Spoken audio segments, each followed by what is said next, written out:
You are allowed to take up space.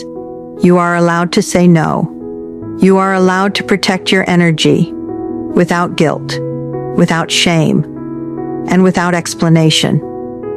In today's video, we'll talk about how to protect your emotional energy without feeling like you're being selfish, too much, or letting anyone down.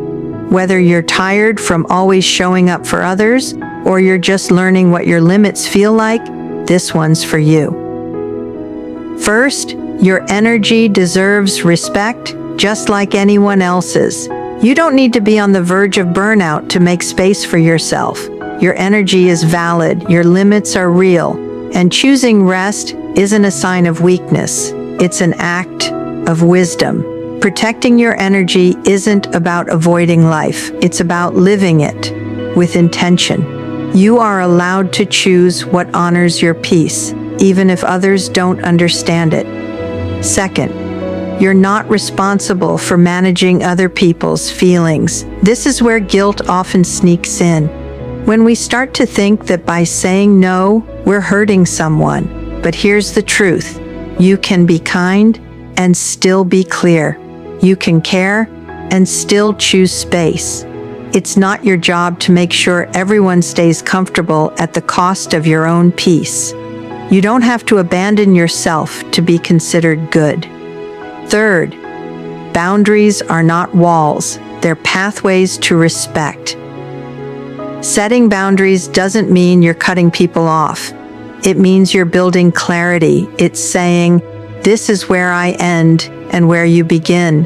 It's giving the relationship room to breathe instead of letting resentment pile up. When you protect your energy, you're not pushing people away.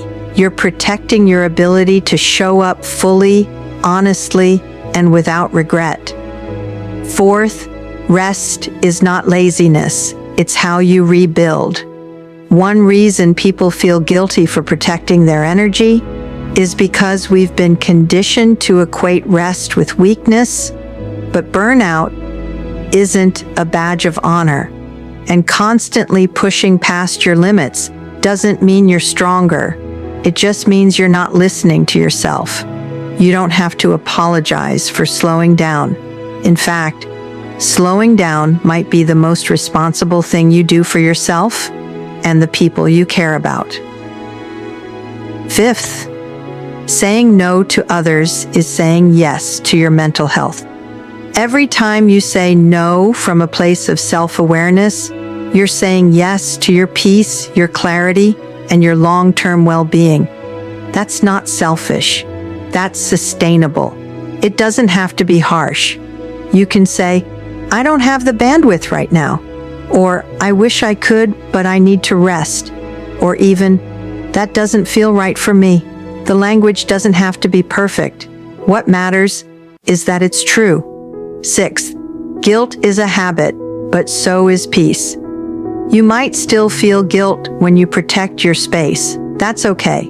Let it come and let it pass. Guilt doesn't mean you're wrong. It often just means you're doing something unfamiliar. With practice, peace will become more familiar than guilt. One day, it won't feel so heavy to choose yourself. You'll breathe, say what you need, and feel your nervous system thank you for it. You were never meant to carry everything. You were never meant to be available to everyone every time. You are not a machine. You are a human being with needs, with limits, and with a spirit that deserves protection. Protecting your energy is not a betrayal of anyone else. It's a commitment to yourself. You don't need permission. You don't need to explain. You only need to remember this. You're allowed to be whole, not just helpful. This video is being powered by Medicare Hub Limited UK. If you enjoyed this video, please subscribe to us.